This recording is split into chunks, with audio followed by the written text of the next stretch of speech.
Ubisoft and Star Wars have a lot in common. Both were once great. Ubisoft was great releasing games like Rayman or Beyond Good and Evil, Ghost Recon, first Assassin's Creed games, Far Cry games, and Star Wars was once great, at least up till Disney decided to buy it and make it into something that nobody recognizes today when watching it. So they did the math and decided that putting two failures together is going to be a great idea. And this ain't maths, son. It doesn't really work like that. So we received Star Wars Outlaws, the game that nobody asked for and the game that cured my insomnia but at the same time gave me a migraine. So they did what Ubisoft does. They reskinned Assassin's Creed without making anything that makes Assassin's Creed fun.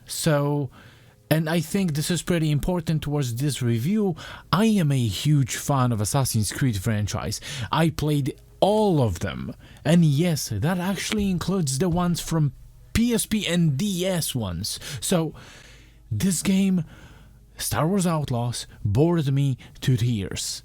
Being frank, if not for this review, I probably wouldn't finish it, and I am also a huge Star Wars fan, where Assassin's Creed games and Far Cry games give you freedom of approach, and you can do things stealthy, or go in guns blazing, or axes blazing, whatever. You can change weapons. In Far Cry there's plenty of guns, plenty of upgrades. In Assassin's Creed there's plenty of swords, axes, all the stuff, shields in the newer ones. You can upgrade your blade in Assassin's Creed Origins. You can go in and do raids in Assassin's Creed Valhalla. This game, you have one blaster and you can upgrade all three modes of this blaster that you can switch in between, but you can only choose one firing style per mode. So for an example, you can shoot singular blaster shots, but if you want to switch to rapid fire, well, you cannot switch it if you are not going to go back to your ship and swap the mode on the upgrade table.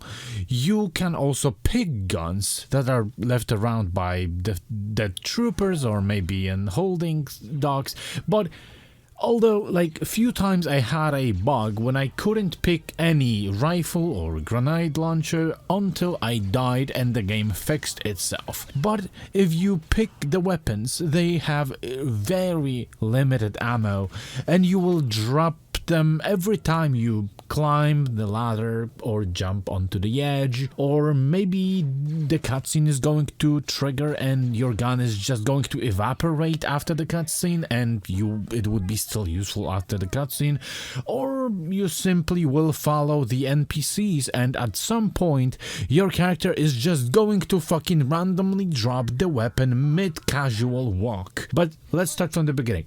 So you play as Kay, and Kay is alone and has no family. She has a mom, but mom left her and fucked off. She is a thief, and one of the worst thieves I've seen in my entire life, that steals the goods and then a few seconds later she flips it up in the air, throws it in the air to let everyone know that she just stole something.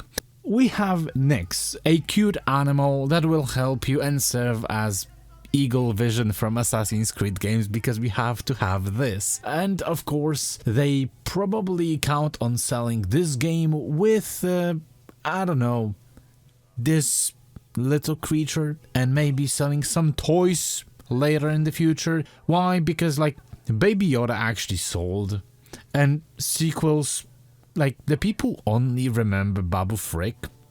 So right now you have to have something that is quote-unquote cute. So you have Nyx.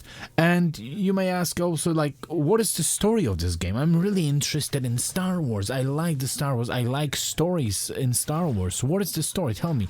Well, I would really have to say like this, there isn't one, or at least it feels like there isn't any, because like it's pointless running from point A to point B and sometimes maybe escorting someone, and it feels like you're running yeah, like it feels like you're doing chores. You have to do certain things that you don't really care about and you don't really want to do them to get a cutscene that doesn't really push things forward. And the entire idea is like, basically, you have to collect your crew. There's this guy Jalen that comes out of nowhere and says that he wants to rob the vault of the guy that you tried to rob at the beginning of the game and got yourself a death mark, and he leaves you with a job to collect the crew and just fucks off. And yes, basically a 7 samurai. So he fucked off, and Kay automatically believed him into everything and went in to deal with him. Even though he appeared out of nowhere and was like, hey, wanna steal the money from the dude's vault that you already went into and got yourself a death mark? And Kay was like, cool. The whole game feels like it was written by 5-year-olds with half of the brain. And dialogues are straight up retarded, and Kay acts like a high school girl that never interacted with humans or aliens outside of her phone. And none of the characters that you actually recruit to your team are like memorable. You're going to forget about them as soon as you finish the game. And there are also cameos in the game, like for an example, you're going to see a Boba Fett in the distance or Lando, and you're going to be able to play Sabacc with him because you have to have this key jangling. And the ultimate key jangling, everyone already knows about it. There is a scene that like shows for a few seconds Darth Vader. It's really badly voiced, one of the worst iterations of Darth Vader I've heard in my entire life. Zarek Besh has not found a single member of the Rebel Alliance. But hey, key jangling, it is there. Be excited and clap because we gave you, for a few seconds, characters that you actually cared about. But then you are going back to playing as Queso. But let's get into a gameplay. They tried to... I'm going to really put much emphasis on tried to replicate Assassin's Creed, as I mentioned earlier. So you don't have the one thing that is appealing to most of the people playing Assassin's Creed and liking Assassin's Creed. You don't have the freedom. Star Wars Outlaws is an open world experience when you have like 3 open maps and those are entirely empty. There's nothing to do on them. But you have some quests. You have the main quest and you have side quests, and you have to complete them. And basically, when you're going into the quest, the side quest or the main quest, same shit. You're going to be playing one of the most linear games I've played in my entire life. And this is first open world game. I don't know where they got the first, but fine. You get slapped with the level design that is so restrictive, doesn't give you any freedom. In Assassin's Creed, you have multiple ways to enter the bases, forts, whatever. In Valhalla, for an example, one of the most hated Assassin's Creed games so far, just wait for the shadows, you could actually sneak in to the forts and you could have gone axes blazing, you could have done anything, you could have started the raid in some locations and rushed the city with the Viking crew, or you could have snuck into the city and from the silence start the fucking raid in the middle of the city. And this actually gives you a few railings that are climbable and climbable walls, and everything looks the same, and you just do this the entire game. And you just go in this way, not the other way, because the creators wanted you to go this way. So there is like this fake idea of openness, but there's only one route that is going to actually lead to the place of your destination, and there's no other way to get there. You cannot, you don't have the freedom, you can't experiment as you could in Assassin's Creed or Far Cry. Even Watch Dogs had more freedom for the players in this game because you could actually hack the enemies and have some fun, or go in guns blazing or in a sneaky way, make few accidents, But Outlaws, most missions require from you to be stealthy. And I mean require. You cannot be noticed because either the game is going to end automatically on the spot, showing you big wanted or caught sign on the screen, or you will get a few seconds till someone is going to turn the alarm. Most of the time it's going to be on the second end of the base, so you're going to lose anyway. And yes, Outlaws does something that Assassin's Creed resigned from a really long time ago, because old games had sometimes stealth-only missions that would desynchronize you if you got noticed, but it was not fun. Most people didn't really want that, and Ubisoft steered into freedom rather than restrictive gameplay, as well as they decided to get rid of the animus walls in Assassin's Creed games. Here you will go back to your mission zone when in a closed space in a hangar during a mission, because you want to go around the hole in the ground, the right side instead of the left side.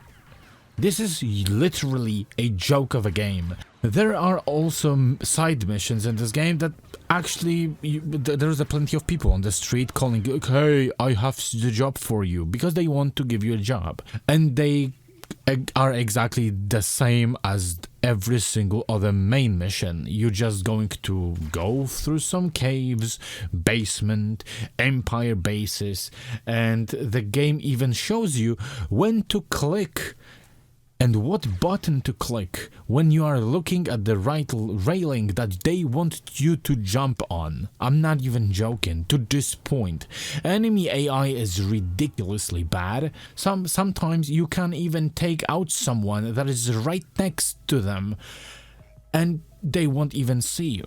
You can sneak from the side or sometimes even from the front where they should see you, but they are not going to see you. You know how ridiculous it is going into the room full of Empire staff and ending every single one of them without anyone noticing you. But that's not all, because you can take like most of the enemies, excluding some hot enemies and Zarek Bash. You just can go out with your fists, and it not only looks dumb when she sneaks to the troopers and punches their helmets and knocks them out, Kay also can rush the enemies, and every single enemy is going to be done after 2-3 punches and just dies. It sometimes is more effective to just go in with your fist instead of shooting the least lethal blaster in the galaxy. 3 punches, enemy is dead. Blaster, you have to sometimes shoot 6 times and the enemy is still going to be shooting at you. As for the armored Huts and Zarek Bash, well, the best approach is just to shock them, and then you are going into them and just one-punch them. You're basically a one-punch woman in this game. And when you are performing takedown on an unsuspecting enemy, they are going to, I'm not kidding, drop their guns before you take them down. Or when you are going to use nicks, because you can steal from people but only from the Empire and the police. You cannot steal from other people, like you are a really shitty thief at this point. But when you're going to, for an example, steal from the enemy that you mark for stealing from is going to stop, and they are going to wait till Nyx is going to go to them. You're going to press the button and then Nyx is going to steal something, and only then, after you steal from them, they are starting moving in the direction that they're supposed to. It is useful to exploit this bug and shitty design when you have like 2 enemies and you have to take them down or avoid them. Just press steal on one of them enemies and you are going to actually separate them, because the AI is so dumb that the enemy is going to just stop and wait casually in the middle of the road for Nyx to steal from him, and only after the action is complete he's going to start moving. You can also acquire and upgrade your abilities that, for an example, when you are going to collect certain materials or maybe perform something that it's stated in your ability tab, like for an example to unlock the upgrade for a scooter, speeder, but it's more like a space scooter because it doesn't resemble speeder at all. You have to perform a stunt, like jump 60 feet without falling off the scooter. So I don't know, like something like this. And you have to find these people who are responsible for certain aspects that you can upgrade and unlock, and you can upgrade them over time. But most of these upgrades are pretty useless and not worth your time, because to be perfectly honest, I didn't really do anything out of them till after I finished the game, because nothing was appealing and nothing really was much used to me. I played this atrocious game on Xbox Series X and I didn't have many bugs like some people that played on PC. There's way more problems on PC. For me, I had like the minor ones, like enemies spotting me through the entire map and blasting me with across the entire map with a minigun, or enemies spotting me despite the fact that I was hidden and did nothing, or sometimes when I was performing a takedown from the bush, but because like of course you can't even move the bodies. Like Assassin's Creed allows you to move the bodies. This game, nah. This game just, if you kill the trooper in the inconvenient spot in the open, you're fucked. Everybody is going to see the body at some point. You can already reset the checkpoint. I also had this magnificent thing happen to me when I was gambling, because like you have gambling in this game. There's this sabag, and sabag is one of the greatest things in this game, but you have the betting on horses, and this happened. And here, for an example, Nyx was supposed to go through the vent that is on the left, but he for some reason chose to go right through the barrier, and I don't know how this happened, and I was in shock for a few seconds after this happened, because it's just unimaginable that this would happen in a quadruple A game. And also, during one cutscene, this happened. The dude for the entire cutscene acted like he was like schizophrenic, and he was looking constantly to the sides and wouldn't stop, and he even gave me a transmitter, like throwing it out of his wrist or something. I don't know what the hell happened during this cutscene, but it was probably one of the most hilarious things that have happened, because this game even manages to break during the cutscenes. And look at this, like this is a Star Wars Theory one. He was playing on PC.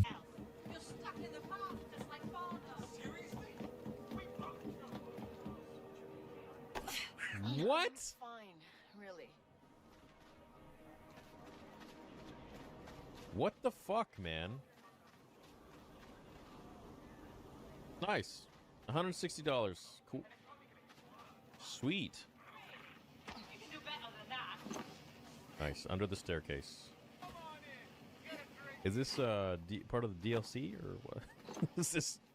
I can see you. And this is how this looked. And I'm just stunned. How can you release this game and demand from people $70 for the standard edition, but if you want the fullest experience, $120? How can you even look in the mirror after charging people this much money for this broken piece of shit? And graphically, the game is ugly as shit. I mean, it's really ugly. The graphics look like early PlayStation 4, Xbox One game, rather than PlayStation 5 Series X, but I think this is an insult to PlayStation 4 and Xbox One. On PC, it has forced ray tracing, which is impossible to turn off from the position of the game through official means, but you can actually turn it off through the config files.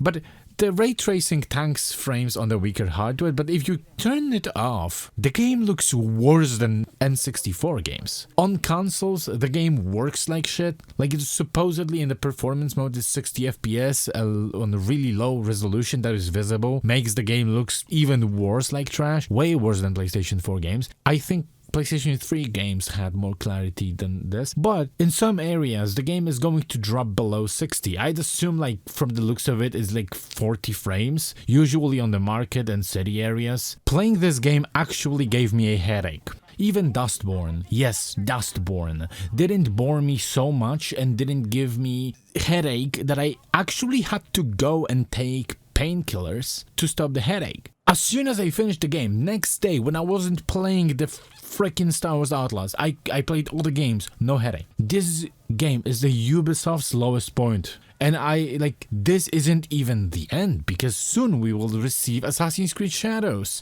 which is going to be extremely painful for me. I'm a huge fan of Star Wars, but I got used to getting shit and being disappointed. Assassin's Creed is something that even at the lowest points I was enjoying the ride, and Shadows is probably finally going to break the wheel. And IGN gave Star Wars Outlaws 7. And other critics also gave it a 7. And I will leave you with this. This game is broken in most aspects. It depends on stealth that is broken. It makes people go under the textures and fails to load NPCs on PC, like you can see on the Star Wars Theories playthrough. Star Wars Outlaws is also boring, restrictive, repetitive, and the main protagonist looks like fucking Crimson Chen, and the game looks ugly. And this game, the highest score that I can give it is 4 out of 10. Why so high, you may ask? OST is decent, although it feels more like some wild mix between Assassin's Creed Origins and Cyberpunk rather than Star Wars OST. It is a decent OST. Nyx is fine and serves okay as a mechanic in the game. Sabak is a nice game to play and ultimately probably the best thing out of this entire shit show. And lastly, you can finish the game. There is no like game-breaking bugs that would stop you from finishing the game that you can't go around. At least not to my knowledge. Even when you go under the textures, you will be able to like reset the game and it's going to fix. There is no game-breaking bugs, at least up to my knowledge. This game is trash, and if you want to torture yourself with it, wait for a sale when it's going to be a $5, or if you must, that damned Ubisoft Plus subscription that they want to push so hard as is probably the best solution, because you don't pay entirely for the game. Just remember to cancel that shit after you finish playing. That's it. In conclusion, no, the game is not good and I would not recommend you play it. Play something that is actually worth your time.